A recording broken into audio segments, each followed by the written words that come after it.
On voulait un petit peu sonder pour savoir qui parmi vous était travaillait déjà dans le cadre d'un projet participatif ou contributif avec les citoyens. Est-ce que vous pouvez m'indiquer qu'on voit...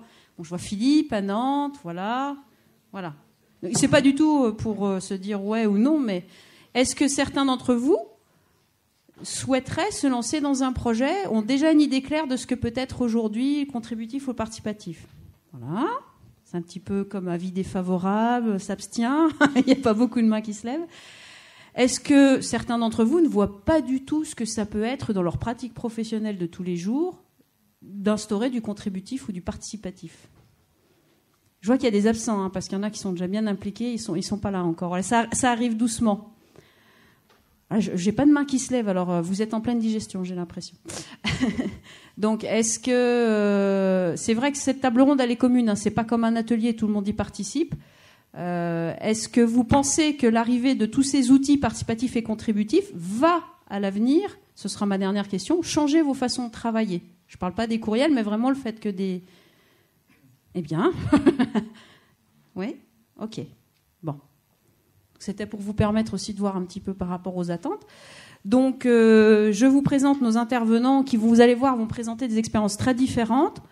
Nous allons commencer par Nathalie Calia de l'Université de Savoie qui va vous présenter un petit peu le cadre mondial, d'ailleurs, parce que ces outils nous permettent d'associer des gens qui peuvent être d'origine très différente, qui va vous camper un petit peu des bases, bien sûr, par rapport à son travail d'universitaire.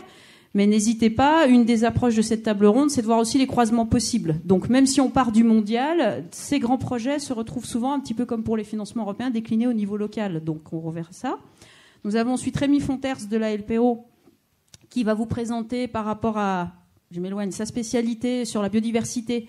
Comment aujourd'hui le fait que les citoyens contribuent, même au-delà des associations naturalistes, permet de faire des cartes assez précises et des études scientifiques sur la biodiversité, des listes de classement, etc. Et comment, avec la contribution de chacun, on peut vraiment obtenir, c'est une sorte de révolution dans le monde de la connaissance de la science de biodiversité et environnement, à travers notamment un outil Naturisaire. Et on parlera d'un croisement qu'on a eu ensemble, qu'on est en train de lancer, une plateforme qui s'appelle Naturisaire avec le Muséum de Grenoble et beaucoup d'acteurs. Et enfin, Kitty Latarjo, qui va nous parler du biohacking et de son expérience à titre personnel ou plus large. Donc pareil, là, des choses assez, je pense, novatrices. Certains d'entre vous vont découvrir, on en entend parler, mais comment on pourrait être amenés tous ensemble à utiliser un petit peu les pistes qu'ils vont nous fournir aujourd'hui, puisque j'ai vu avec la levée de main que certains d'entre vous pensaient bien que leur pratique allait être modifiée. D'ailleurs, voilà, donc Kitty nous amènera des éléments, puis on échangera surtout. Chacun va faire un temps de présentation, et ce qu'on voulait surtout, c'est pouvoir vous amener des éléments de réponse, éventuellement des questions, que chacun puisse discuter aussi sur ces questions. D'ailleurs, je voulais en profiter. Est-ce que Génération Z, ça vous dit quelque chose? Vous avez entendu parler? Génération Y, est-ce que certains d'entre vous, je ne sais pas si le micro peut déjà circuler, la différence Y-Z, vous voyez, non? Parce qu'effectivement, on va tous être amenés, au-delà des citoyens qu'on va fréquenter, d'avoir même des collègues de ces générations. C'est-à-dire qu'on est en train de recruter des gens dans nos équipes, on est en train de travailler en stratégie avec des gens qui vont arriver de ces générations-là aussi. Et pour qui, je dirais, ces schémas qu'on va vous présenter aujourd'hui font partie de leur environnement naturel. La grande question, c'est qu'est-ce qui vient après Z? On recommencera peut-être, on fera du alpha, du grec, on verra. En tout cas, les Z arrivent, voilà. Et... Eh bien, ce sera intéressant si vous voulez bien qu'on se mette... Eh bien, on va voir tous ensemble. On n'a peut-être pas tous les éléments, mais effectivement, on commence aussi à travailler dans nos équipes avec ces gens de ces générations, et donc on va voir un petit peu comment tout ça peut s'articuler. Donc, je vais passer la parole à notre collègue de l'Université de Savoie et pour la première présentation. Bonjour à tous. Donc, je suis Nathalie Caila. Je travaille au laboratoire EDITEM, Environnement et dynamique des territoires de montagne, un laboratoire de l'Université de Savoie qui appartient à l'UFR-CISM et dans lequel nous sommes soit des géologues, donc moi je suis géologue, des géographes ou des hydrogéologues à travailler sur les environnements de montagne et en ce moment beaucoup sur les changements globaux qui affectent ces environnements. Donc on m'a demandé un petit peu de faire une introduction sur le thème du participatif collaboratif en matière de sciences. Je suis donc restée sur quelques exemples qui me semblent être les plus démonstratifs, surtout pour enclencher des discussions et dire comment nous, dans notre laboratoire, on s'est un petit peu impliqués dans ce type de nouvelles formes de recherche. Donc dans un premier temps, comme tout universitaire qui se doit, je vais commencer par quelques définitions. Donc on peut passer à la... Oui, d'accord, ok. Mais si je n'ai pas mes lunettes, je ne vois strictement rien. Donc dans un premier temps, en fait, cette diapo, elle a surtout pour but de se dire qu'au jour d'aujourd'hui, il n'y a pas une typologie extrêmement affirmée en matière de sciences participatives. En général, on parle de participatif quand l'initiative vient du monde scientifique. On parle de citoyens, de sciences citoyennes, de citizen science pour les Anglais, quand ça part des citoyens ou des groupes de citoyens. On entend aussi parler de sciences collaboratives, de sciences partagées. Donc le but aujourd'hui, c'est surtout pas de se demander quel est le bon terme pour la bonne démarche. On a tous bien compris que c'est une démarche partagée avec les citoyens. Cette démarche, elle a déjà une très longue histoire. Alors ça doit être connu d'un certain nombre d'entre vous. À la fin du 19e siècle, aux États-Unis, il y avait en fin d'année un concours de celui qui tuerait le plus d'animaux possible dans une journée. Alors si possible plutôt des oiseaux, et on arrivait à des chiffres extravagants de plus de 1000 oiseaux tués par une personne en l'espace d'une journée. Et au début du XXe siècle, avec la montée de toute la conscience environnementale d'un certain nombre d'Américains, eh bien, il y a eu une compétition entre une nouvelle compétition qui était plutôt, sur cette journée-là, plutôt que chasser les animaux, comptez-les. Et donc le premier comptage de Noël s'est fait en 1900. À l'époque, il ne concernait que quelques 25 agglomérations, quelques 27 observateurs, donc presque personne. Il y a 15 ans, au 100e anniversaire, on en était à plusieurs dizaines de milliers de personnes et beaucoup de villes participaient au programme. Donc, faire participer tout un chacun, c'est déjà très ancien. Alors, pourquoi on en parle plus maintenant ?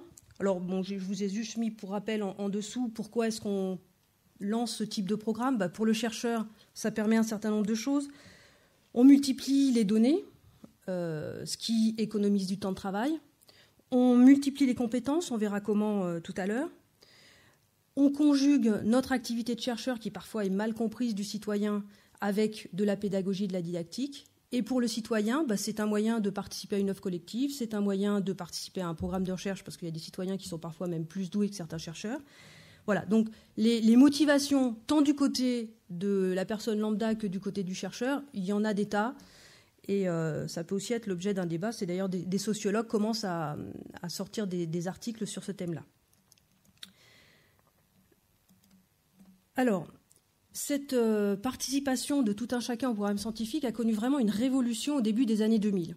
Révolution de la conjonction de l'amélioration des techniques de télécom et de l'amélioration des techniques informatiques. Et en gros, ce qu'il faut retenir, c'est que cette addition du crowdsourcing, c'est-à-dire un petit peu de l'intelligence collective, de la puissance des serveurs, de l'amélioration des débits et de l'amélioration aussi des calculs, et puis de toute cette montée du monde du libre, a donné une nébuleuse d'idées et de participation à travers les nouvelles technologies qui connaissent des applications qui sont vraiment passionnantes.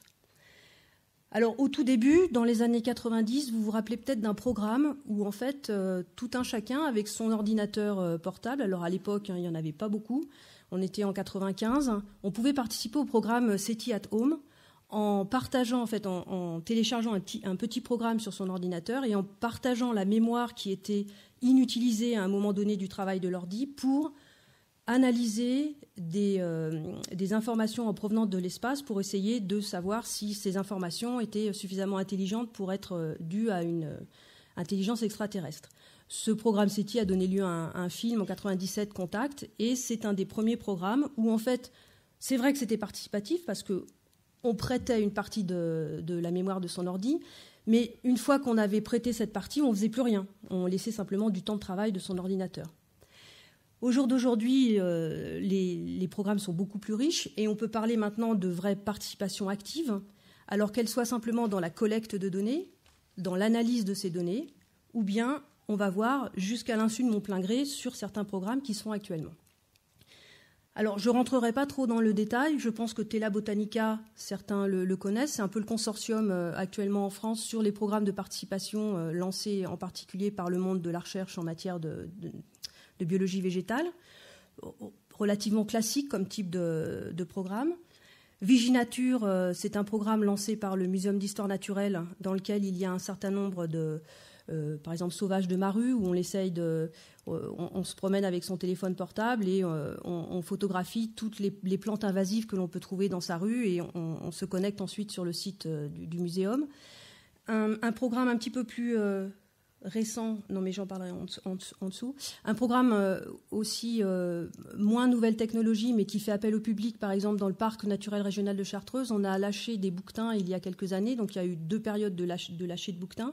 Il était important de pouvoir suivre ces bouquetins, on les suivait par radio-tracking, mais il fallait aussi de l'observation de bénévoles, et donc il y a eu tout un groupe qui s'est monté autour de l'observation de ces bouquetins.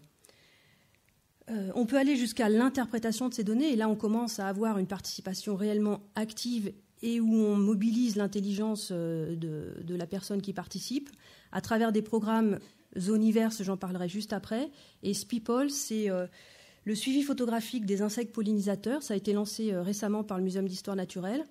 Le principe, vous vous posez un quart d'heure dans une prairie, vous regardez une fleur, vous photographiez la fleur, vous photographiez son environnement, et ensuite vous photographiez à chaque fois qu'un insecte se pose sur cette fleur. Ça vous fait une collection de photos.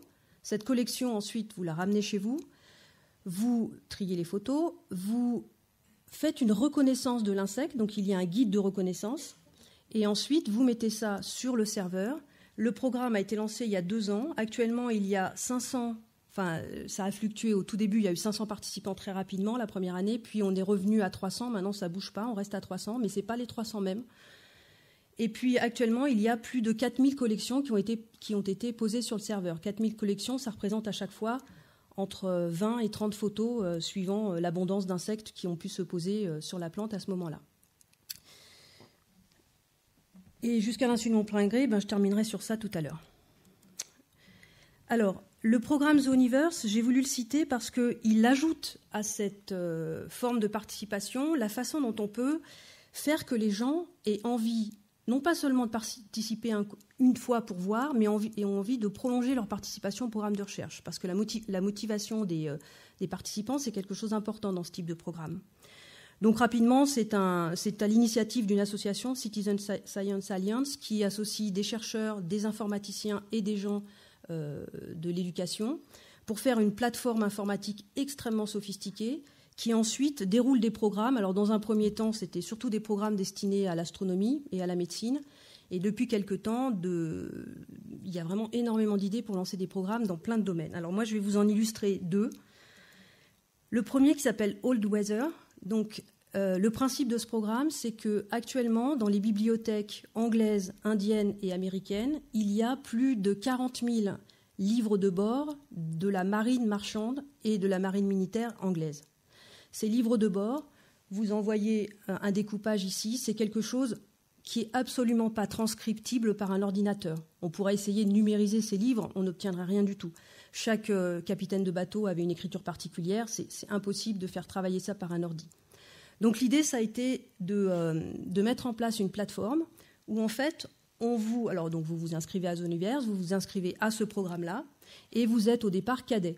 Donc cadet, il va falloir que vous appreniez à décrypter ces pages. Et pour ce faire, en fait, à chaque fois que vous passez votre souris sur la page en question, vous avez un pop-up qui vous agrandit chaque ligne.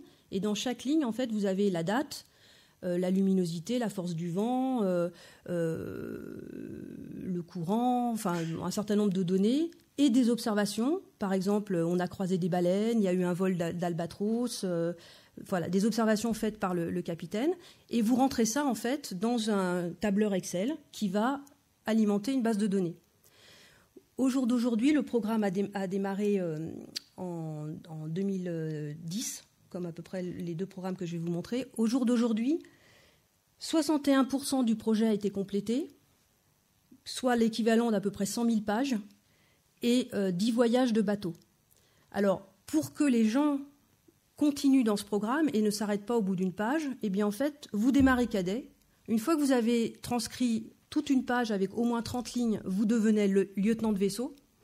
Une fois que vous êtes lieutenant de vaisseau, vous le gardez, ce titre-là. Mais si jamais, dans le bateau dans lequel vous avez... Parce que vous embarquez dans un vrai bateau qui a traversé l'Atlantique de temps à temps au XIXe siècle. Une fois que vous êtes dans ce bateau et que c'est vous qui avez décrypté le plus de pages, vous devenez capitaine du vaisseau. Mais capitaine du vaisseau, vous pouvez très bien ne pas le rester si quelqu'un d'autre traduit plus de pages que vous. Donc, si vous voulez rester en tête, eh ben, il faut continuer à travailler.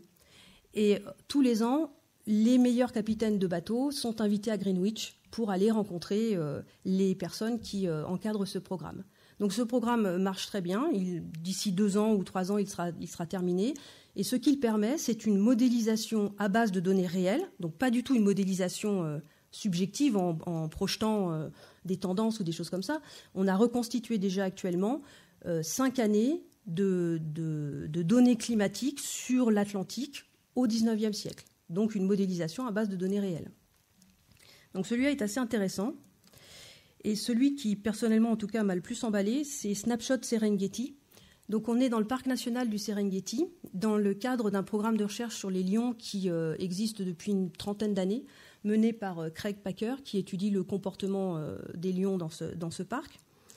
Et l'idée était d'utiliser les nouvelles technologies pour faciliter l'observation de l'ensemble des mammifères du parc, à la fois pour mieux connaître leurs déplacements et pour essayer de mieux corréler l'écotourisme qui se déroule à l'intérieur du parc, soit pour amener les gens voir les animaux là où on sait qu'on a les plus de chances de les voir à tel moment de la journée, soit au contraire pour éviter certaines zones où les animaux doivent être laissés tranquilles parce qu'ils font des activités où ils doivent être tranquilles pendant cette période de la journée.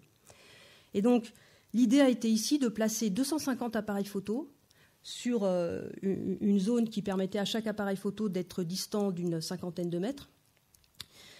Les appareils photo prenaient une photo toutes les minutes, toutes les heures, toute la journée. Donc il y avait une caméra infrarouge pour prendre même de nuit. Et on a généré en l'espace de 3 ans, le programme continue toujours, hein, mais un certain nombre d'articles sont sortis cette année pour faire le bilan. Donc le programme a généré 1,2 million d'images. Il y a à peu près 28 000 participants réguliers et 40 000 qui se sont inscrits au programme. Et l'ensemble de ces participants a déjà décodé 11 000 images. Alors en fait, ces images, elles vous arrivent par paquet de 3. 3 images qui ont été prises à une seconde d'intervalle. Vous devez dire sur cette image s'il y a un animal ou s'il n'y en a pas. S'il y a un animal, lequel est-ce ? Vous avez une petite interface pour apprendre à reconnaître les 40 mammifères de cette région-là. Et puis vous devez dire ce qu'il est en train de faire, en train de dormir, de se déplacer, de manger, d'interagir avec un autre, etc. Et donc vous imaginez bien, là où il y a quelques années, il aurait fallu 10 doctorants parcourant toute la savane à longueur de jour et de nuit pour observer le comportement des animaux, eh bien là, vous faites participer une communauté de personnes. Vous imaginez aussi derrière tout ce que l'on peut faire au niveau éducatif avec une classe, avec une journée d'animation dans un musée, par exemple, sur ce programme-là, pour faire de l'éducation parallèlement à aider un programme de recherche. Et puis là, je vais retomber sur des choses beaucoup plus terre à terre parce que vous imaginez bien que tout ce que je viens de vous dire, ce sont d'énormes programmes américains avec, même pour le muséum, d'énormes programmes avec des bases de données, de la gestion informatique qui est très compliquée à faire. Donc nous, dans notre labo, on fait de la participation, mais on le fait à notre échelle. Alors nous avons un collègue, par exemple, qui travaille sur les phosphatières du Quercy. Donc les phosphatières, ce sont des karsts qui ont été remplis par des sables riches en phosphate. Et donc ces poches de sable contiennent énormément de fossiles d'animaux, mais de fossiles souvent très petits. Ça se chiffre en tonnes de sable en question. Donc le chercheur devrait passer ses journées à trier le sable pour retrouver tous les fossiles et faire un peu de statistiques sur ses dents et sur ses bouts de mâchoire, parce qu'en général, c'est des dents et des bouts de mâchoire. Eh bien là, un programme a été fait avec 24 lycées du département pour qu'en début d'année, les enseignants de SVT qui souhaitent participer reçoivent plusieurs kilos du sable en question, font le tri avec leurs élèves, déterminent éventuellement une partie des animaux. Bon, ensuite, le chercheur va repasser derrière. Hein. Mais du coup, il y a une application. Alors, le chercheur, ça l'aide énormément dans son travail. Les étudiants, ils sont emballés par le projet parce qu'ils font partie des remerciements qu'il y a en bas de l'article. Hein. Il y a déjà eu 3 articles parus dans Paleontology l'année dernière. Donc voilà, on est dans un processus, comme on dit, gagnant-gagnant, avec peu de moyens, hein, ça ne coûte pas très cher, c'est pas hyper moderne, mais c'est de la vraie science participative.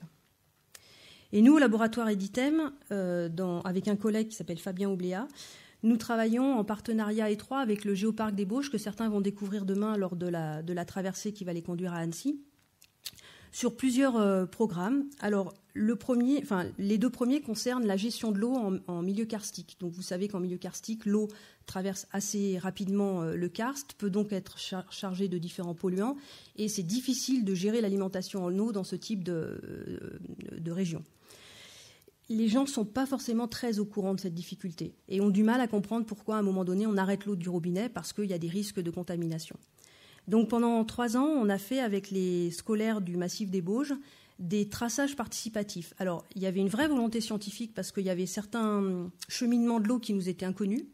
Donc un traçage, c'est tout simplement on balance dans une source, enfin dans une en haut de la montagne un colorant extrêmement puissant mais absolument inoffensif, et puis on va récolter l'arrivée de ce colorant à la base de la montagne, là où on suppose qu'elle va sortir, mais des fois on a été étonné, elle n'est pas sortie là où on supposait qu'elle allait sortir.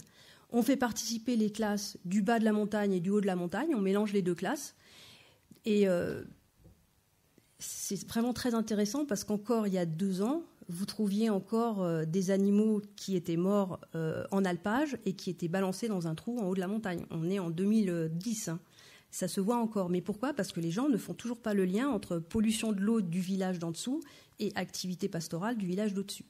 Donc, vous voyez bien ici l'objectif. On a un traçage. Il nous est en partie financé par le parc, qui nous aide dans cette manifestation, mais il sert à des buts pédagogiques et à l'éducation future de ces jeunes habitants d'un massif karstique. Dans le même genre, toujours dans le parc des Bauges et toujours en relation avec le karst, vous avez des crues foudroyantes dans un certain nombre de sites spéléologiques majeurs où l'eau peut sortir, enfin suite à un orage, l'eau peut sortir très rapidement. Alors très rapidement, le problème c'est qu'on ne sait pas encore vraiment trop suivant les gouffres. Elle peut sortir au bout de 2 heures comme elle peut sortir au bout de 10 heures. Or les spéléos, ils ont besoin quand même de savoir à peu près s'il y a un orage, s'ils ont encore 10 heures de prospection possible, ou s'il faut qu'ils sortent tout de suite dans les 2 heures, ou s'il faut qu'ils se réfugient dans un endroit protégé en attendant le maximum de la crue. Et donc, depuis 3 ans, on fait un programme de... Alors, c'est la limite des sciences participatives. On fait un programme qui d'abord est de la science ouverte, c'est-à-dire qu'on met à disposition de tous des données. Ces données, elles sont recueillies grâce à une caméra que l'on a placée en face de l'entrée d'un des gouffres, le gouffre de Pré-Rouge, dont vous voyez ici l'entrée en période calme et à droite l'entrée en période de crue. On a numérisé avec un laser scan cette entrée et on colle sur ce laser scan les images qui sont recueillies au moment de la crue. Seulement, ça ne va jamais comme on voudrait. Et pour vous donner un exemple, donc ça c'était la crue du mois de janvier 2014. Donc vous voyez en haut le temps qui passe et en bas l'arrivée de l'eau. Donc on voit bien que la crue commence à être à son maximum et manque de chance, c'est la nuit et nous on n'a pas de caméra infrarouge. Donc on ne voit rien jusqu'au lendemain matin où finalement la crue est pratiquement terminée. Et je peux vous dire que rien que pour installer ce système de caméras branchées sur une adresse IP qui marche 12 heures sur 24, qui prend des photos régulièrement, rien que ça, dans un domaine où il y a de la neige une partie de l'année, du froid, etc., c'est déjà quelque chose de très compliqué. Du coup, je ne sais pas. Pour faire échappe.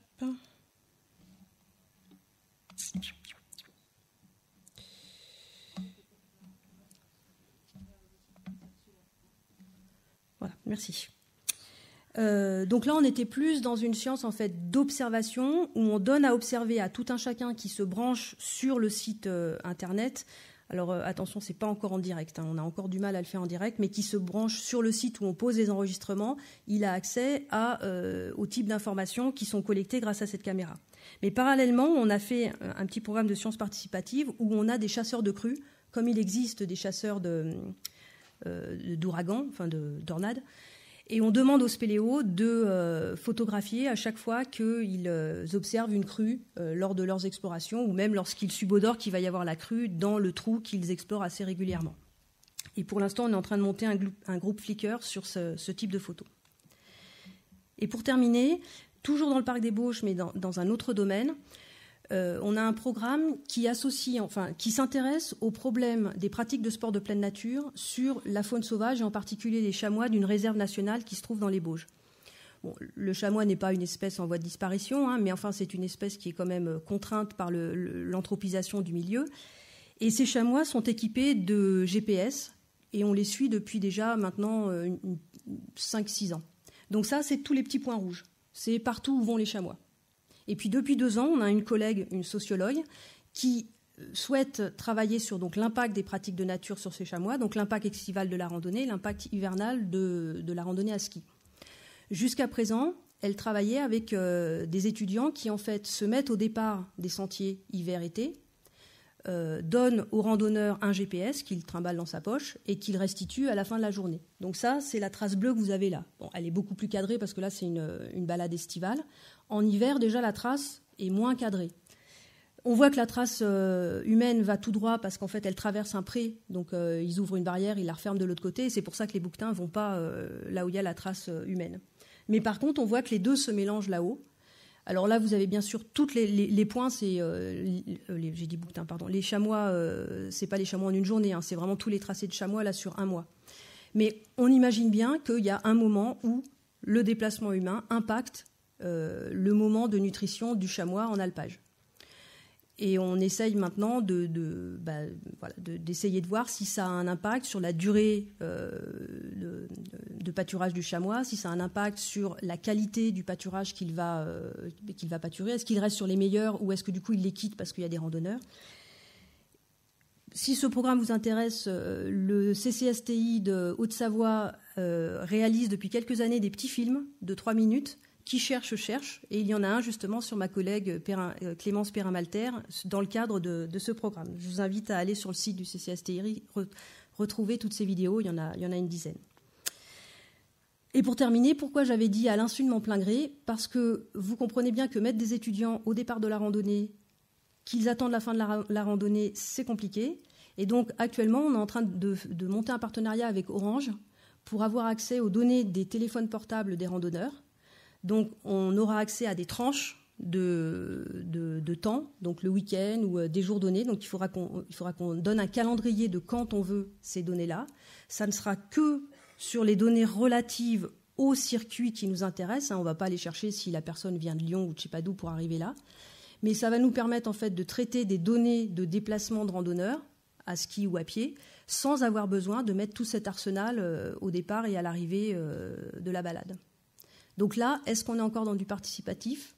Mais en tout cas, pour le chercheur, c'est une façon de collecter énormément de données fondamentales pour résoudre ces questions-là. Voilà, je vous remercie.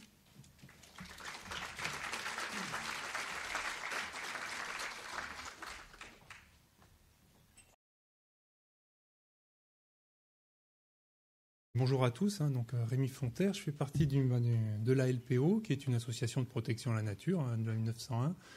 Et le but de la présentation, c'est de vous montrer un peu un exemple de ce qu'on utilise en termes de sciences participatives, voire citoyennes, parce que c'est aussi un peu dans les deux sens que ça marche au niveau d'une association. Donc présenter cette participation un peu de tout public dans quelque chose qui est un peu abstrait, c'est la base de données, la gestion des données naturalistes. Donc en gros, quel est le devenir à partir d'une observation d'un oiseau, d'un animal? Qu'est-ce que ça devient? Qu'est-ce que ça peut impliquer de transmettre cette information dans une base de données? Donc je vais vous présenter un peu trois termes. Donc Visionature, c'est un exemple justement de système de base de données qui se traduit dans le département de l'Isère, mais dans beaucoup d'endroits en France et même en Europe, je vous présenterai ça, sous le nom de Faune Isère ou Faune Savoie pour ici, et avec un espace un peu plus éditorial, plus structuré, et comment les bases de données participatives peuvent contribuer à la diffusion de la connaissance et aux échanges de connaissances à travers l'exemple de Nature Isère qui est en train de se développer dans le département de l'Isère.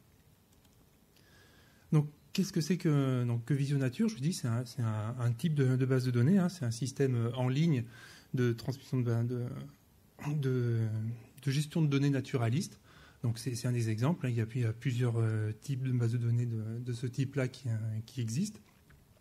Où là, tout un chacun peut transmettre une information dans cette base, dans une espèce de gros pot commun, où le but, en fait, c'est chacun gère ses propres données. Donc ils ont accès à leurs données et ils mettent en commun au gestionnaire de la base pour une utilisation.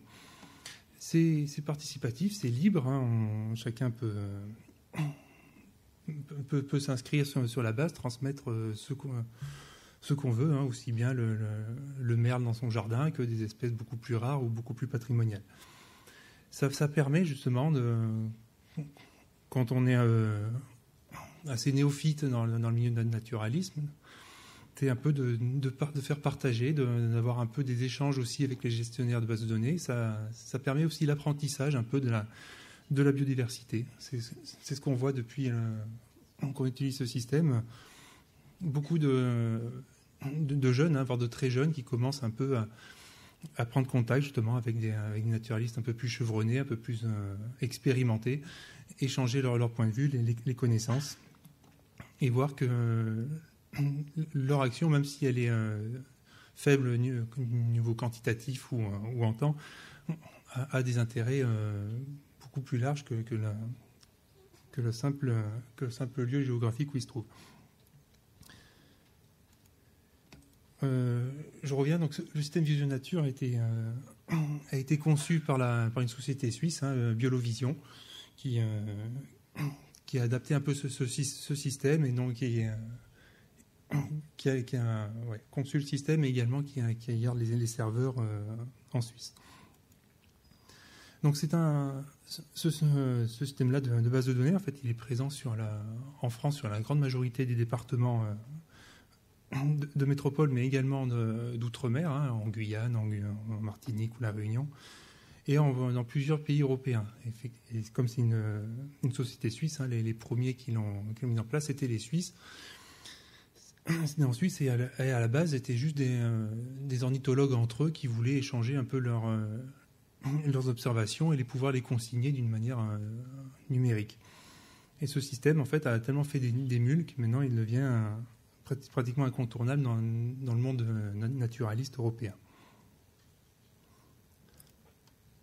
Donc, qu'est-ce que c'est en chiffres rapidement, hein, sur l'ensemble de l'Europe, là, sur la carte qu'on avez vue, ça correspond à peu près à 30 millions de données naturalistes. Donc, c'est essentiellement des oiseaux, parce que la plupart des naturalistes de terrain amateurs sont essentiellement des ornithologues. Donc, c'est vraiment les oiseaux qui font le cœur de ce système-là. Mais ça regroupe maintenant à peu près 18 groupes taxinomiques faune, mais également flore, avec les orchidées aussi, qui peuvent être enseignées dans ce genre de base de données.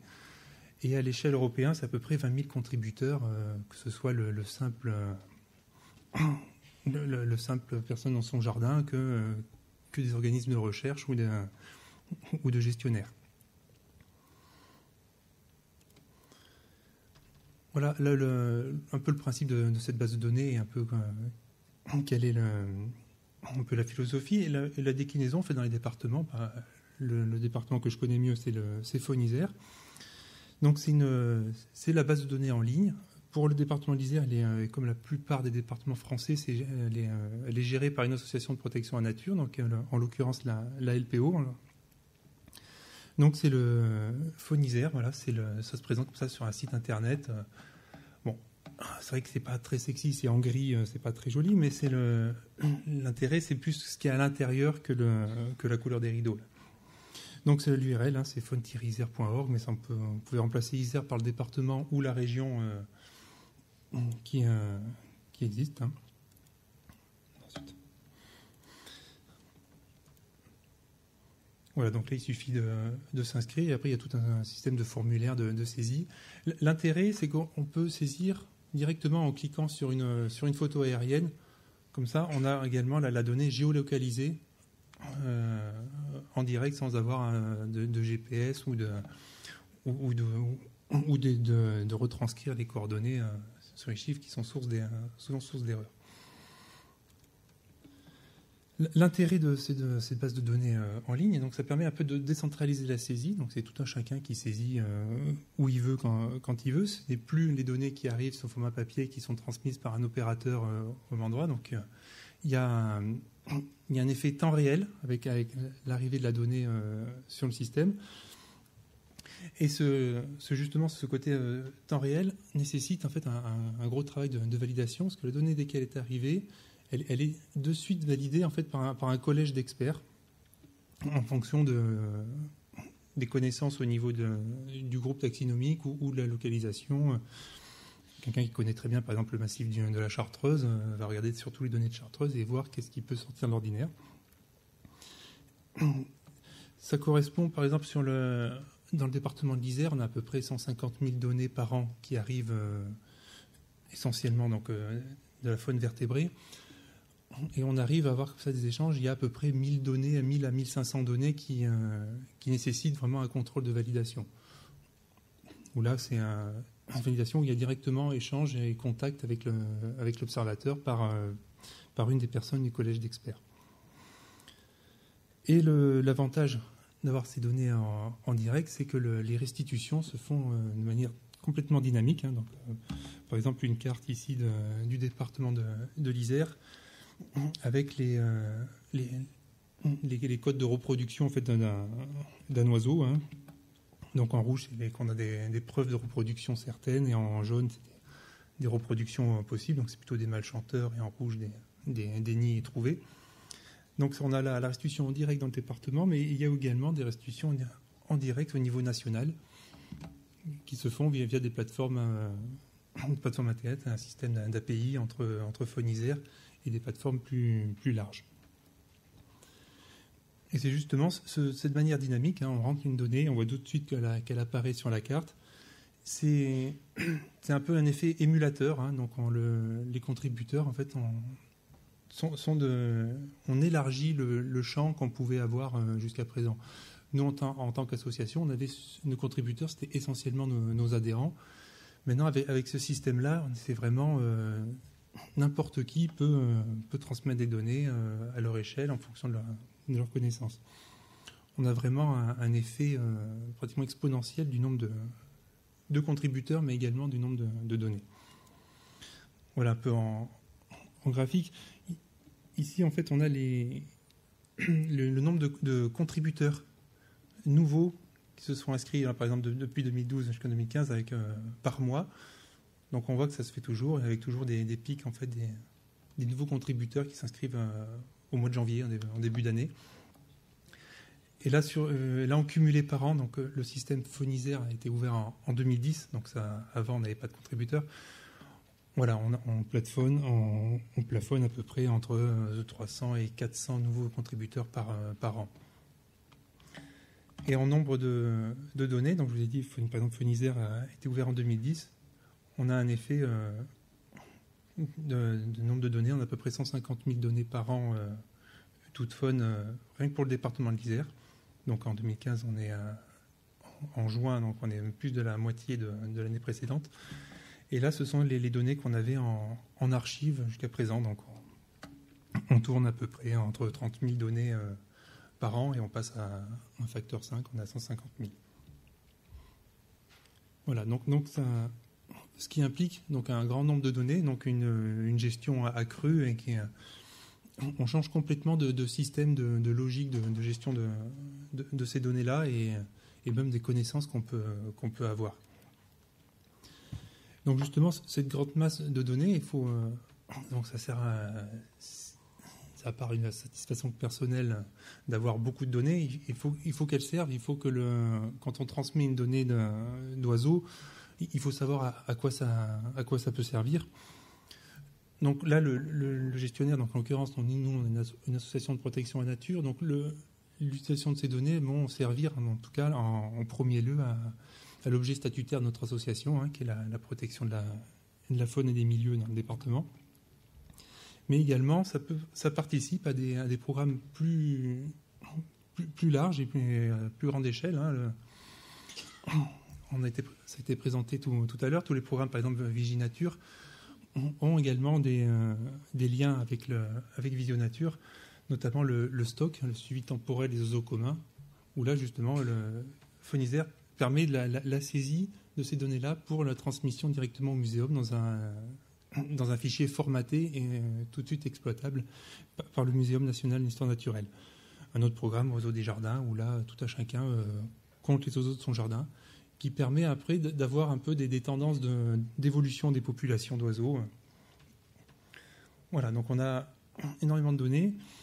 Il y a eu même des programmes de recherche qui ont été faits pour cette masse de données qui est validée, même si elles ne sont pas récoltées de manière protocolée, elles peuvent servir également à comprendre un peu les tendances d'évolution. Il y a eu des débuts de programmes de recherche, par exemple entre le stock, qui donne aussi des tendances d'évolution d'oiseaux, en comparant la méthode stock, mais en analysant également les données de ces bases de données assez importantes. On a vu qu'on pouvait avoir à peu près les mêmes tendances. Donc on a le nombre de données qui pallie un peu à la robustesse du protocole de récolte. Il y a également ces données peuvent servir sur des études un peu plus ciblées, sur des problématiques un peu plus précises. Par exemple, tout ce qui est suivi de la mortalité de la faune, notamment tout ce qui est collision sur les réseaux routiers. Les suivis d'espèces, on a parlé du bouquetin tout à l'heure, mais il y a également le gypaète aussi qui permet d'avoir un peu de ces suivis que tout chacun peut participer en suivant des espèces un peu remarquables ou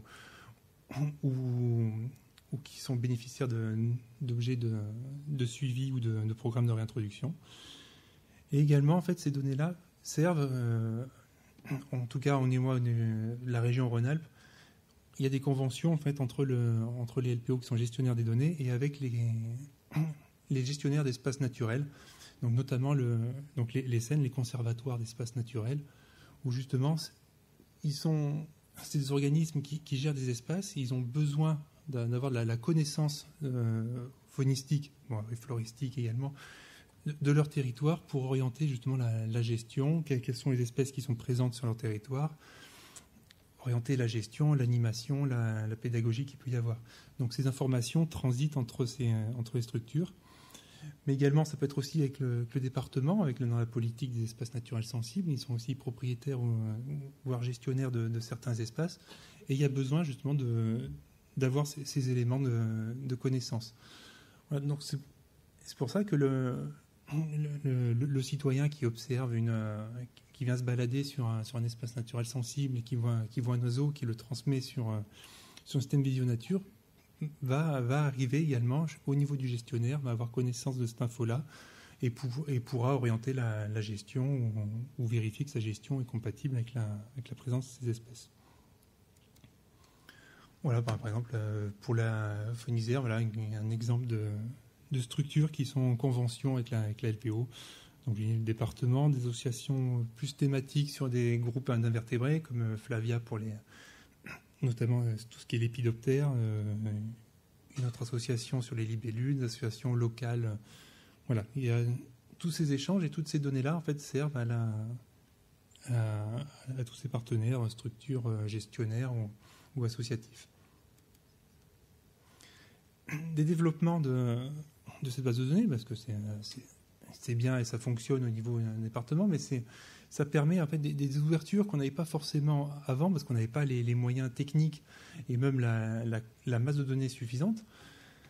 Pour faciliter la saisie, la transmission et la participation d'un plus grand nombre, Biolovision a développé l'appli Naturaliste, qu'on peut retrouver là uniquement sur Android, qui permet de la saisie en direct, directement sur son smartphone pour transmettre les données.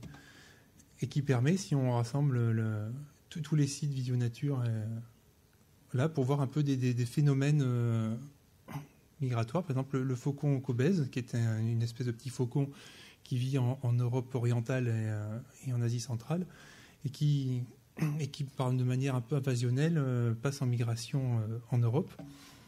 Ce qu'on peut voir, voilà, avec cette carte, un peu de l'ensemble des données de faucon cobèze pour 2015, ce printemps. Donc en jaune, c'est les données dès le début d'avril, et en rouge, c'est les données actuelles, et ça s'arrête au fin mai. Donc on voit qu'on a d'abord les apparitions classiques de déplacement de cette espèce-là à travers la Tunisie, la Sicile qui remonte l'Italie pour rejoindre après la plaine hongroise et de là toute l'Europe de l'Est. Et ce qu'on a pu voir un peu plus tard, à partir de fin avril, début mai, c'est que une grosse partie en fait est passée par Gibraltar, visiblement, a longé le littoral méditerranéen et est passée en fait soit au sud, soit au nord des Alpes. On voit bien le contournement en fait du massif alpin par cette espèce-là. Et avec justement ces côtes de couleur qui permet un peu de voir la progression du sud au nord de cette espèce. Et ça a été fait donc fin mai, quasiment en direct. On peut suivre l'évolution des migrations, chose qu'on ne pouvait pas faire facilement avec juste un chercheur qui suit tous les faucons de la région de l'Europe. Un autre exemple qui commence à se développer, par exemple, c'est aussi un peu ce système un peu de migration, de compréhension en fait, du phénomène migratoire en profitant d'un grand nombre de données. C'est le Eurobird Portal, qui associe en fait les données de Visionature, mais également d'autres bases de données qui existent, qui ne sont pas, par exemple, toutes en Scandinavie, qui permet de suivre en fait de suivre les migrations des oiseaux, mais également les comparer entre elles, et également de comparer avec des paramètres physiques comme la température ou les précipitations. Voilà, donc c'est un site internet, et c'est effectivement juste avec les observations d'ornithologues à travers la région, à travers l'Europe.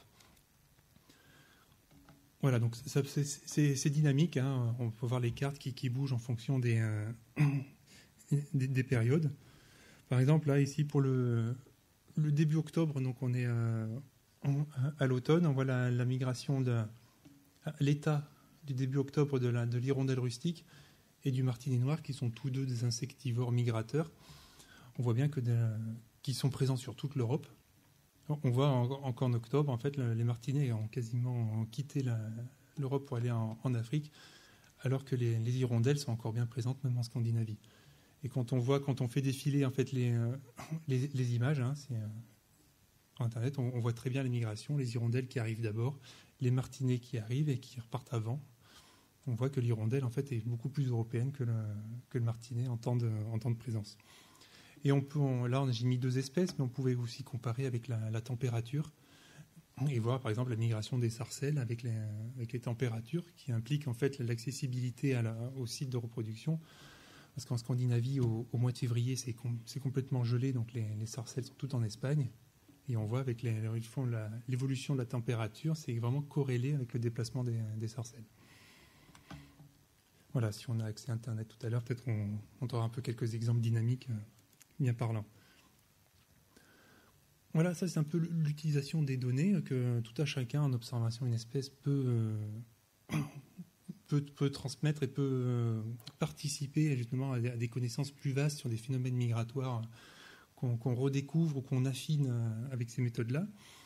Et en Isère, on a voulu aussi que juste cette partie connaissance en fait soit aussi valorisée et contribue à quelque chose d'un peu plus large, donc plus à un espace éditorial plus collaboratif, disons, piloté par le Muséum de Grenoble et avec l'aide nous aussi du département de l'Isère. Parce que les contenus qu'on a sur l'ensemble, par exemple, l'Isère, sont souvent ciblés par les experts. Effectivement, les restitutions qu'on a de migration, s'il n'y a pas un travail de valorisation, d'animation qui va avec ces cartes, ça peut être assez austère et assez rédhibitoire pour le grand public.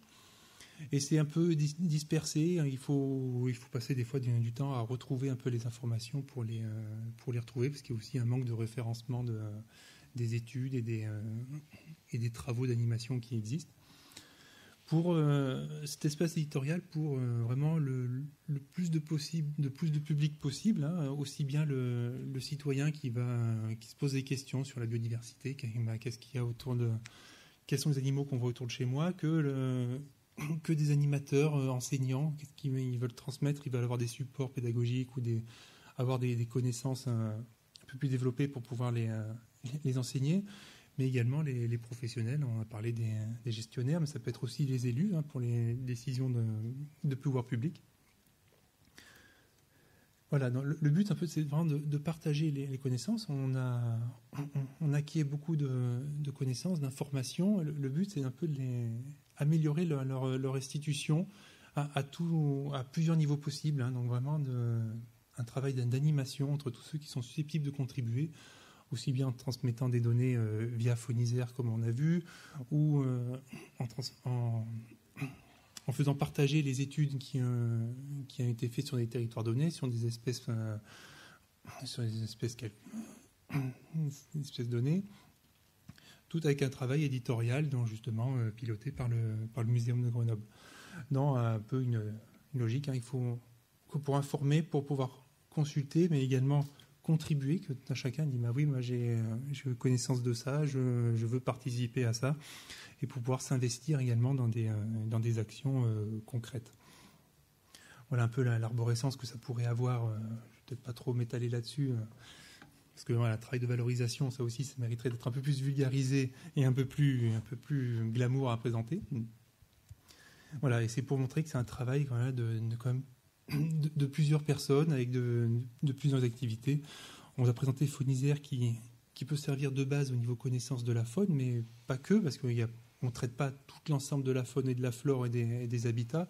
Il y a également tous les travaux de gestionnaires qui pourront apporter par le département et le muséum, et faire l'interface entre la recherche, les travaux d'animation,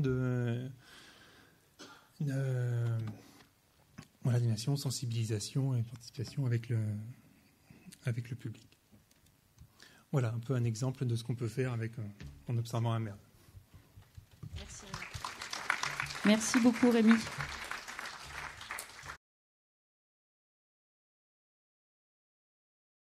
Bonjour à tous. Bon, alors, j'ai essayé d'éviter de venir derrière le pupitre où je me sens un peu coincée, mais on m'a fait remarquer à juste titre que je ne pourrais pas faire défiler mes slides, ce qui serait quand même un peu dommage pour pouvoir vous parler. Donc moi, ce dont je vais vous parler, c'est effectivement de cette science ouverte, collaborative, citoyenne. On entend parler de do-it-yourself biologie, de biohacking, plein de termes un petit peu comme ça. Il y a un jargon tout autour de ça. Et je vais essayer de vous donner un panorama de ce que c'est et de ce que ça implique.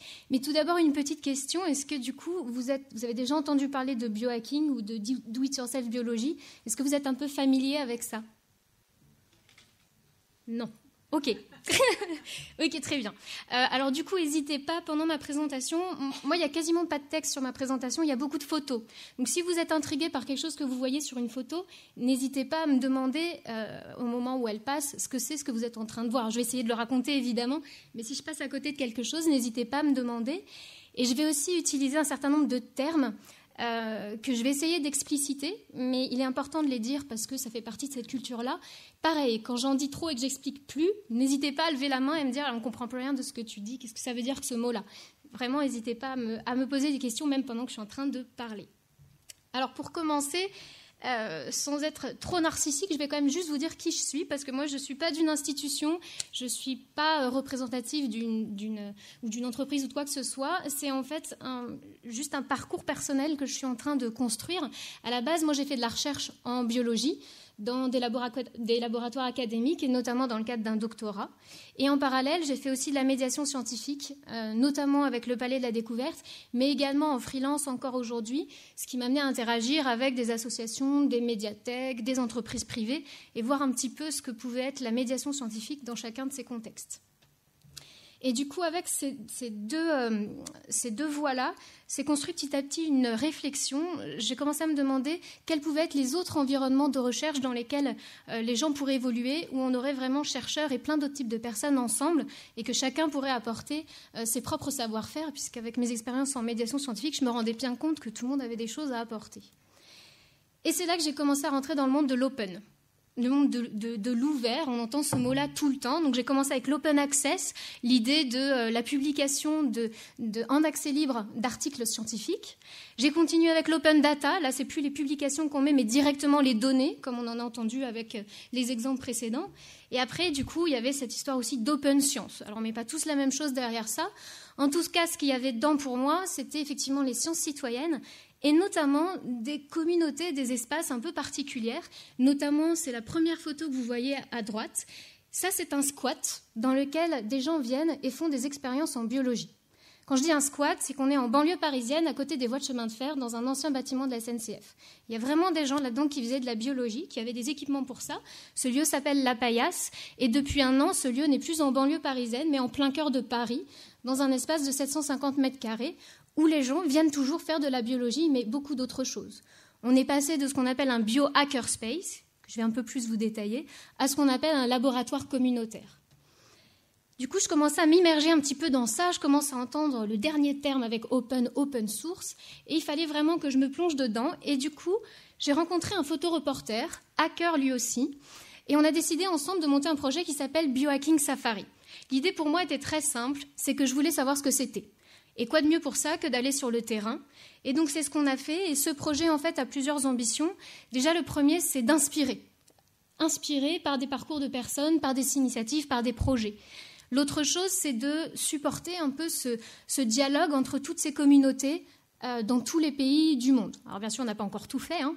Ça fait qu'1 an qu'on a commencé ce projet. Mais voilà, c'est favoriser ce dialogue et ces échanges. Et la dernière ambition, c'est de pouvoir donner de la voix à ça et surtout de permettre à des personnes qui ne sont pas familières avec ça de pouvoir aussi s'en saisir et de voir ce qu'elles peuvent apporter. Donc on produit des contenus, des expositions, mais la base de notre travail, c'est de l'exploration de terrain. Rien de mieux pour te rendre compte de ce qui se passe que d'aller directement sur le terrain. Et les questions que j'avais en tête, c'était tout simple, c'est qu'est-ce que c'est que le biohacking? Qui sont les personnes qui le font? Où ça se fait? Quels sont les projets? Quelles sont les communautés qui sont derrière? Comment ça fonctionne? Quels sont les modèles économiques? Voilà, c'est toutes ces questions-là auxquelles je voulais pouvoir trouver une réponse rapide et les partager avec les personnes qui m'entouraient. Donc mon collègue Aurélien Dely et moi, on est partis effectivement en plusieurs expéditions qui nous ont menés pour l'instant en Amérique du Nord et en Europe, là où a émergé en fait ce mouvement du biohacking. On est à peu près aux alentours des années 2009. Je ne dis pas qu'il n'y a jamais eu de personnes qui bidouillaient la biologie, mais c'est par là qu'on a commencé à plus prendre conscience de ce mouvement. Alors biohacking, pour commencer, on va parler un petit peu de hacking. Je ne sais pas pour vous, qu'est-ce que c'est qu'un hacker? Ça vous parle? Allez-y, parlez fort. Ou s'il y a un micro? Je suis sûre que vous avez au moins des images en tête liées à ce que ça peut être un hacker ou pas du tout. Il y a l'image du pirate? Oui. Pirate informatique, oui. Il y en a qui ont d'autres images ou pas? Vous avez tous l'image du pirate informatique? Ouais. C'est l'image que j'avais aussi au départ. Hein. Pour moi, le hacker, c'est celui qui récupère toutes nos données de carte de crédit et qui les met sur Internet. Ou alors l'autre image que vous pouvez avoir, c'est des gros barbus derrière des ordinateurs. C'était un peu les clichés que j'avais. Et c'est pas que des clichés, parce que vous voyez l'image en haut à droite, ça c'est à Toronto. Et effectivement, les hackers, c'est notamment des barbus derrière des ordinateurs avec plein de fils. Mais c'est pas que ça. Ceux qu'on appelle les pirates informatiques, plus généralement, en fait, on va les appeler les crackers. Effectivement, c'est cette idée de faire des choses qui ne sont pas très sympathiques pour la plupart des gens. Mais le hacking, en fait, ça a une autre définition. À l'origine, la définition du hacking, c'est celle, par exemple, que donne Mitch Altman. Donc vous ne le connaissez peut-être pas encore. Il est un peu bizarre. Il a les cheveux blancs, rouges et bleus. Et c'est une des figures emblématiques du hacking. Et pour lui, hacker, c'est la phrase ici que j'ai notée d'une interview que l'on a réalisée. Pour lui, hacker, c'est prendre quelque chose qui existe, c'est l'améliorer, ça va être en fait le détourner, l'améliorer dans des voies qu'on ne peut parfois même pas imaginer et le partager. Et ça, c'est le hacking. Hacker, c'est détourner, c'est bidouiller. C'est vraiment faire. L'exemple de l'image à droite, pour moi, elle est plutôt assez parlante. Vous voyez la vis que la personne tient dans sa main. Elle en a fait un couteau. Ça, déjà, c'est une forme de détournement. Ça, c'est une forme de hacking, finalement. Donc, le hacking naît effectivement de l'informatique, des ordinateurs, des développeurs, des codes, etc. Aujourd'hui, on parle du logiciel libre, qui vient effectivement des hackers, le fait que tous ces logiciels soient en accès libre, qu'on puisse partager les codes. Ça, c'est une valeur forte des hackers. C'est vraiment cette idée d'être en autonomie, d'apprendre en échangeant les uns avec les autres de façon horizontale, et le fait de partager ce qu'on fait. Mais aujourd'hui, le hacking, ça va bien au-delà de l'informatique, et ça va par exemple comme avec Mitch, qui va de lieu en lieu, où il permet aux gens d'apprendre en fait à bidouiller. Alors lui, c'est plutôt l'électronique, est plutôt soudé, etc. Donc là, il est en train de travailler effectivement sur un workshop avec des gens où ils peuvent apprendre à faire ça. Et le hacking aujourd'hui va même au-delà de l'électronique. Et ce qui est important effectivement dans ces valeurs, on parle souvent de l'éthique hacker, dont je vous ai déjà un petit peu parlé, donc avec cette idée de partage, d'autonomie, etc., d'apprentissage. Ces lieux dans lesquels se retrouvent les hackers, on les appelle des hackerspaces. Et ce qui est très important, c'est la notion de communauté. En fait, les hackerspaces, ils sont vraiment marqués par cette idée que c'est un espace physique dans lequel une communauté, en gros un groupe de gens, se rassemblent, viennent jouer, développer des projets, s'apprendre des choses. Et en fait, on a même des communautés qui n'ont pas besoin de lieu, mais qui partagent quand même cette éthique hacker. Et là, je vous donne juste 2 exemples de communautés. On va partir sur les 2 photos à droite. C'est une communauté qui s'appelle Public Lab. Je ne sais pas si vous avez déjà entendu parler de cette communauté. C'est une communauté internationale de personnes au profil très varié, scientifiques, mais pas que scientifiques. Et en fait, leur idée, c'est de développer des technologies DIY, ça veut dire do it yourself, ça veut dire, grosso modo, fait avec les moyens du bord, fait avec ce que je peux, avec les gens qui sont autour de moi. Donc des technologies do it yourself qui permettent en fait d'aller étudier l'environnement, recueillir un certain nombre de paramètres et cartographier ce qui nous entoure. Et donc, par exemple, ce qu'ils ont fait, c'est qu'ils ont développé des prototypes, donc des petits objets, de spectrophotomètres qu'ils ont pu utiliser derrière pour aller mesurer un certain nombre de paramètres. Et il y a un autre projet que vous voyez en bas. Ce qu'ils ont fait, c'est qu'ils ont pris un ballon sur lequel ils ont fixé une caméra. Ils ont pu faire comme ça, envoler un certain nombre et cartographier en fait tout le golfe du Mexique au moment où il y a eu une marée noire il y a un certain nombre d'années. Ils ont donc pu générer comme ça une énorme carte qu'ils ont pu soumettre aux autorités publiques et leur dire si la marée noire arrive bien. Et ça, c'est une autre chose qu'on a finalement dans l'esprit hacker, c'est le fait d'avoir cette volonté d'avoir un impact aussi social pour beaucoup d'entre eux. La photo à gauche, c'est un exemple d'une autre communauté. Donc là, c'est en Europe. J'ai eu la chance d'y être aussi. Donc là, ce sont un certain nombre de personnes qui se reconnaissent du Do It Yourself biologie en Europe et qui se sont rassemblées pour un sommet, pour se rencontrer, pour se connaître, pour développer éventuellement des projets ensemble. Et un certain nombre parmi eux font partie d'une autre communauté qu'on appelle Acteria.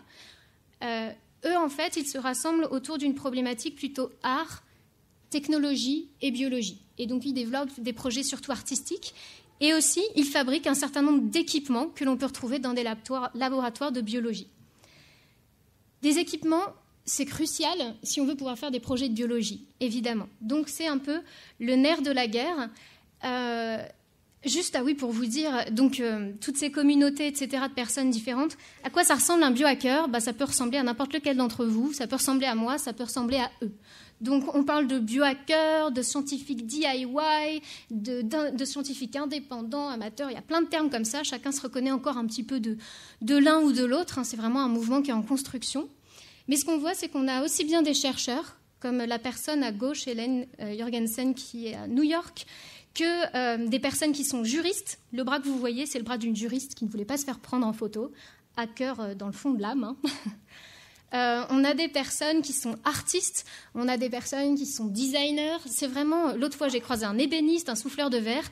C'est vraiment plein de personnes différentes qui viennent dans ces lieux-là.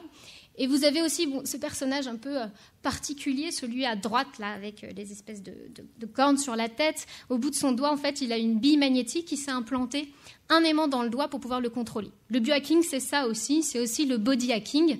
Et en l'occurrence, cette personne-là, elle vit à Vancouver et elle a vraiment une réflexion artistique, en réalité, sur ce qu'est l'homme et son rapport à la technologie. Et c'est ce qui fait aussi l'intérêt de ces lieux, c'est que autant on va pouvoir développer des projets scientifiques, autant en plus on a des artistes et des designers qui permettent de réfléchir aux pratiques de tout le monde en même temps. C'est un bouillonnement en fait assez intéressant. Les 2 citations que je vous ai mis en bas, c'est des choses que j'ai recueillies lors d'interviews qui me semblent intéressantes pour notre compréhension à nous dans la culture scientifique de ce que ça représente pour les gens qui sont dedans. Donc là, celle à gauche, en fait, la personne dit que les hackerspaces et les laboratoires communautaires, c'est en fait, ils rendent capables les aventuriers de continuer, de découvrir et d'apprendre. C'est ce que ces gens viennent chercher dans ces lieux. Et l'autre chose, c'est que le biohacking, c'est en fait croire dans les personnes et en fait leur donner tout ce dont ils ont besoin, ou plutôt leur permettre juste de créer un environnement dans lequel ils peuvent venir saisir des choses pour être plus autonomes, pour pouvoir avoir un avis sur les choses, pour faire. Et ça, c'est assez intéressant justement de voir que c'est ce que ces personnes recherchent quand ils vont dans ce genre d'espace. Donc je vous parlais justement de cette idée d'équipement et de technologie. La possibilité que ce mouvement se développe est forcément liée à l'équipement et aux technologies. On a déjà de façon générale, globale, on l'a vu avec les ordinateurs où au départ ils prenaient toute une salle et puis aujourd'hui on a tous notre ordinateur dans notre sac. C'est ce qui se passe aussi en biotechnologie. Au début, un séquenceur génomique prenait toute une salle. Aujourd'hui, il y a des groupes privés qui développent des séquenceurs génomiques qui font la taille d'une clé USB. Ça, c'est pour vous dire qu'on est vraiment dans cette démarche-là d'accélération aussi de l'innovation. Alors, comment on fait quand on veut faire de la biologie dans son garage pour avoir de l'équipement ? Grosso modo, ce que les gens font, c'est 2 moyens principaux. Et c'est ce que vous voyez sur la photo à gauche, par exemple pour cet agitateur magnétique. C'est soit de récupérer le matériel qui n'est plus utilisé par les laboratoires privés ou publics. Et croyez-moi, il y en a beaucoup. À l'heure actuelle, par exemple, la Paillasse, ce lieu à Paris, est équipé juste en récup à hauteur de 300 000 € de matériel. Juste en récup en 4 ans. L'autre façon de faire, c'est de fabriquer soi-même son propre appareil. Et c'est ce que vous voyez à droite, l'agitateur magnétique fabriqué par les gens de la communauté. Justement, sur ce do-it-yourself. Donc les 2 photos à gauche, c'est issu en fait de la VAR Society. C'est une institution à Amsterdam qui justement organise un certain nombre d'événements, de workshops, de résidences autour de l'art, de la science, des technologies émergentes et du numérique. Et ils ont organisé cette année ce qu'on appelle la Biohack Academy. C'était sur plusieurs mois la possibilité pour un groupe de personnes de venir apprendre un petit peu ce qu'est la biologie et comment monter un laboratoire. Donc ils ont commencé par apprendre à fabriquer des équipements. Voilà. Alors le biohacking, ce n'est pas uniquement des équipements faits avec les matériaux du bord et reproduits des choses qui existent déjà. Il y a des projets qui vont plus loin de ça. C'est pour juste vous donner une idée que c'est plus large que ça. C'est les 2 projets, par exemple, à droite. Ce que vous voyez en haut à droite, c'est en fait une imprimante 3D qui utilise comme matériel des bactéries fluorescentes. Donc en fait, on parle d'une imprimante 3D biologique avec du matériel vivant, des bactéries fluorescentes, et c'est ça qu'elle va imprimer pour écrire un texte. Celui du dessous que vous voyez, là, c'est un robot de prototypage en biotechnologie. C'est-à-dire, en fait, c'est un robot qui va permettre de pouvoir effectuer une expérience biologique de façon beaucoup plus rapide et donc de façon reproductible. Ça, ce sont des choses qui ont été développées dans des hackerspaces. Et ce qui est intéressant aussi, c'est que chacun de ces appareils, tous les plans, les protocoles pour le réaliser, sont mis en accès libre sur Internet. Donc n'importe qui peut refaire ça de façon autonome. Donc là, je vous ai un peu balayé le terrain, le panorama. Pour ce qui nous concerne aussi, il est intéressant de se rendre compte que des codes éthiques ont été générés par ces communautés-là. Il y a eu un code éthique fait en Amérique du Nord et il y a eu un code éthique fait en Europe. Il y a un certain nombre de points qui se retrouvent. C'est un peu les valeurs communes que j'ai essayé de dégager, de vous faire juste sentir. Ces valeurs de transparence, ces valeurs de partage, de communauté, d'autonomie. Et il y a un point en plus que je trouve juste intéressant et dont on pourra peut-être discuter, c'est que dans leur code éthique, chacun a mis en place effectivement une partie éducation. Et c'est assez intéressant de voir que les termes utilisés entre l'Amérique et l'Europe ne sont pas les mêmes. En Europe, il est question d'aider à l'éducation du public au sujet des biotechnologies, de ses bénéfices et de ses conséquences, tandis qu'en Amérique, il est question d'engagement du public autour de la biologie et de la biotechnologie et des possibilités. On a une différence aussi de position. Ça, c'est pour vous faire sentir que c'est un mouvement, on a des valeurs communes, mais où il y a de l'hétérogénéité dans les objectifs et dans différents modèles qui y sont associés. Exactement, effectivement, c'est un mouvement pluriel. Donc ça, c'est pour vous montrer un petit peu les espaces en tant que tels. 4 exemples, j'aurais pu en mettre d'autres, et pour vous montrer les interactions qu'ils ont avec d'autres types de partenaires. En haut à gauche, c'est un endroit magnifique, en banlieue de Barcelone. C'est un Fab Lab qui s'appelle Valdora. Et en fait, c'est un projet qui est issu à la base d'une école d'architecture. Ça veut dire que ce sont principalement des étudiants de cette école d'architecture qui sont là, mais que ce lieu s'est ouvert depuis à n'importe qui, pour venir développer des projets autour de l'autosuffisance. L'autosuffisance en alimentation, en énergie et plus largement au niveau de l'environnement, en écologie. Donc ils développent un certain nombre de projets autour de ça. La photo à droite, là, c'est un lieu à Lausanne, Aquarium. Et là, en fait, ils ont bénéficié d'un lieu qui a été mis à disposition par l'Université de Lausanne. Et en fait, donc ils ont pu se saisir de ce lieu-là. Et là, maintenant, tout leur enjeu est de constituer la communauté. Eux, c'est un modèle un peu différent. Il y en a beaucoup qui d'abord commencent par avoir une communauté et ensuite, du coup, ils vont dans un lieu. Ils sortent de leur garage et ils essayent de trouver un lieu ensemble. Là, ça a été un peu l'inverse pour eux. Les deux exemples du dessous, c'est pour vous montrer deux destins drastiquement différents. Là, on va à San Francisco, à Oakland pour la droite et à San Francisco même pour la gauche. Ça, au départ, sont des gens que j'ai rencontrés il y a 1 an. Et qui tous avaient commencé en fait un biohackerspace. Donc vraiment pour un, c'était dans la chambre du fond d'une colocation de 6 personnes. Et l'autre avait un espace un peu plus propre, je dirais, pour pouvoir commencer à travailler. Je les ai revus 1 an après.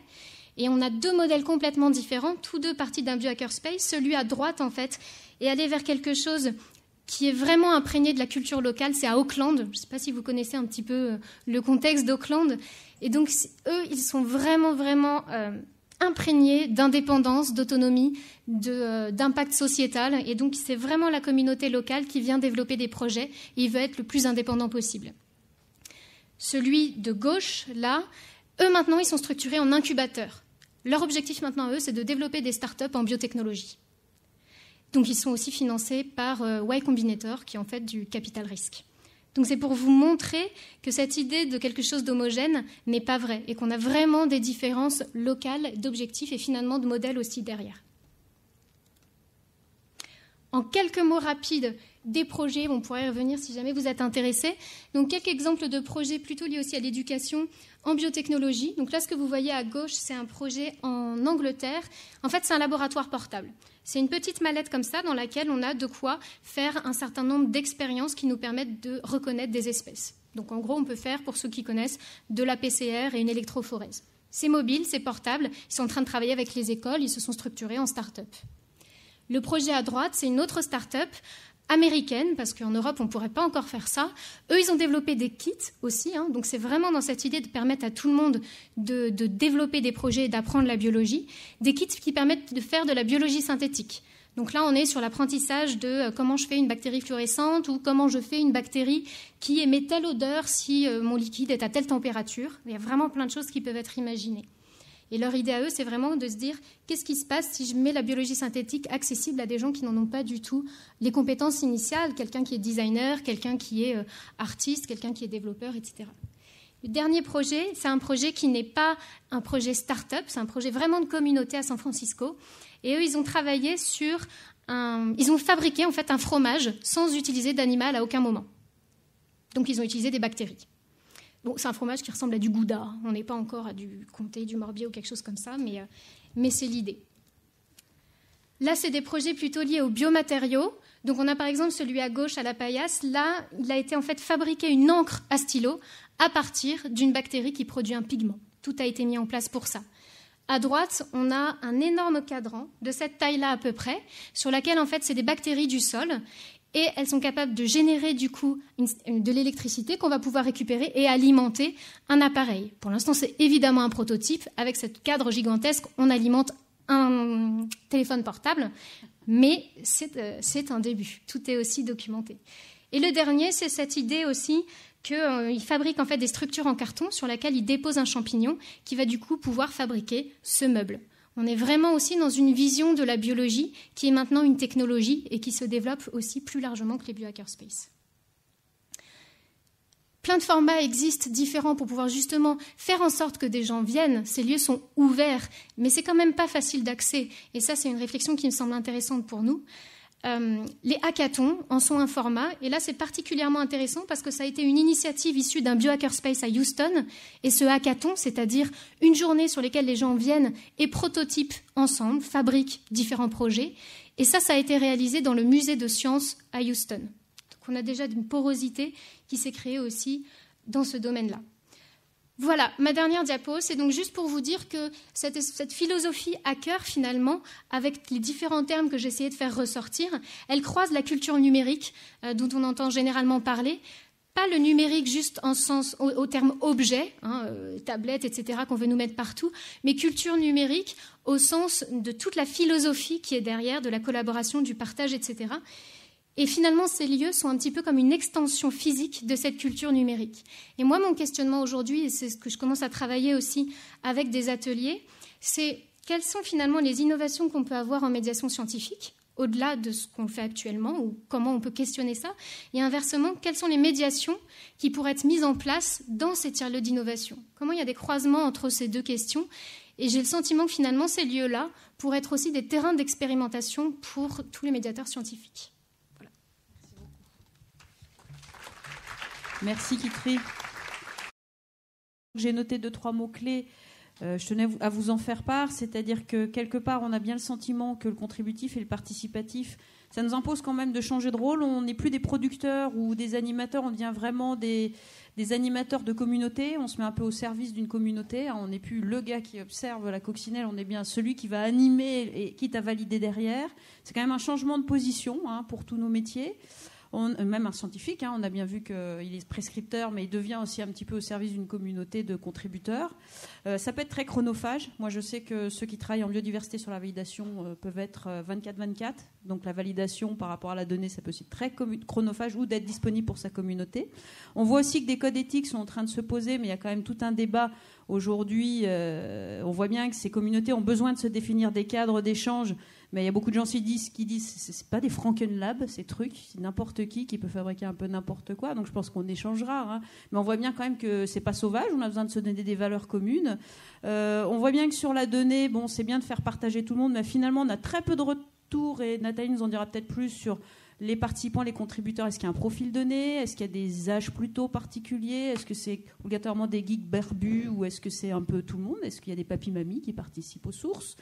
Moi, je me suis dit, mettre en commun, c'est quand même standardiser la donnée, parler le même langage. Est-ce qu'on a un peu tous le même profil ou pas?